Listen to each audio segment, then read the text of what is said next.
Traffickers don't just sell bodies. They don't just control movement, they erase people. That's the goal, to break someone down so completely that there's nothing left of who they used to be. Because a trafficker doesn't want a person. A trafficker wants a product. A product doesn't feel. A product doesn't fight. A product doesn't question. And the only way to create that product is to strip a person of everything that made them human: softness, sweetness, identity, autonomy, until one day there's nothing left but the version of them that benefits someone else.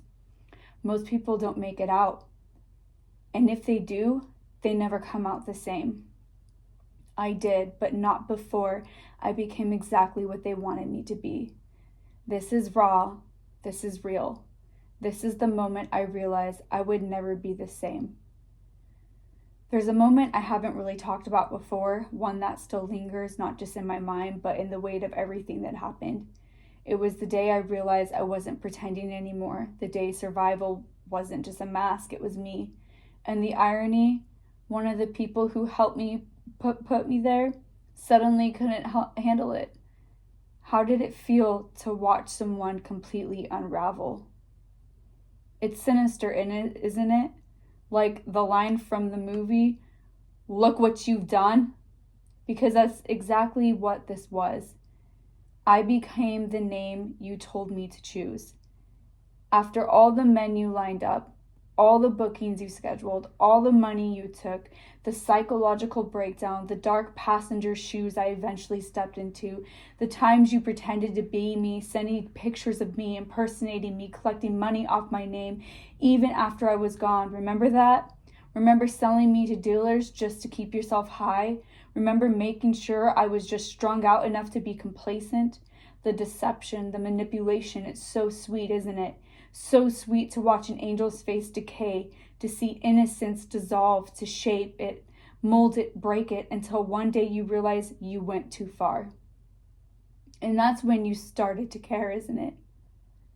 He was one of them, a part of the system that put me there. At first I was nothing to him, just another girl being pulled into the machine.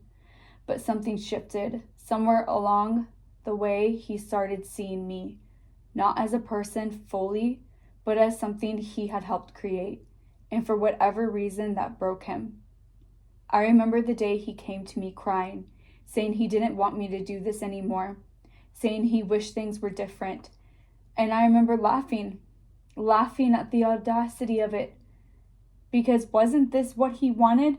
Wasn't this exactly what they all wanted and they tried so hard to turn me into?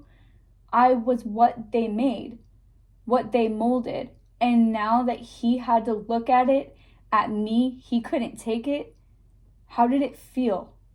How did it feel to watch someone completely unravel? The thing about erasure is that it's permanent. You don't just snap back to who you were before. Trauma doesn't work like that. It rewires you. It builds you into something else. And by the time you realize how far you're gone, you've already gone in too deep. But what people don't think about is that what it's like for the ones who put you there, the ones who had the power over you until they didn't. He saw the shell of a girl he once met and realized he couldn't fix it. And that was his breaking point, not when I was suffering, not when I was trapped, but when he had to feel something about it. And that's the sickest part of all. That's the part they don't talk about. How traffickers, pimps, the ones who exploit, they don't think about what happens when they push too far. When the thing they shaped into a product turns into something else.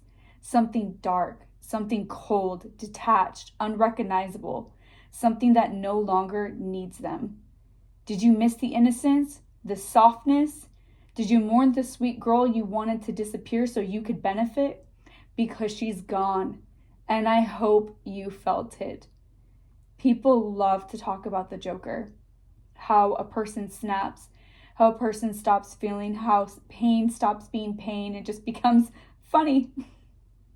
I get it now. I remember what it felt like to become that. To laugh about it. They took everything from me. And when there was nothing left, I laughed because I finally understood the punchline. The moment I stopped feeling was the moment he started to. That's why it's funny. He only regretted it when he realized he went too far, when there was nothing left to salvage. And by then, it wasn't regret. It was mourning. But it wasn't mourning for me. It was for what he lost. I think about this line a lot. How did it feel to watch someone completely unravel? Because that's exactly what this was. It was a slow erasure, erasing the identity and who I was before any of this happened. And once the damage was done, the girl that I was before all this happened and I would never get back, the people who watched it happen, the ones who helped make it happen, suddenly couldn't look anymore. But I can. And I want you to see it too. If this video made you think, please share it, talk about it, because trafficking isn't just about what happens in the moment. It's about what it turns people into.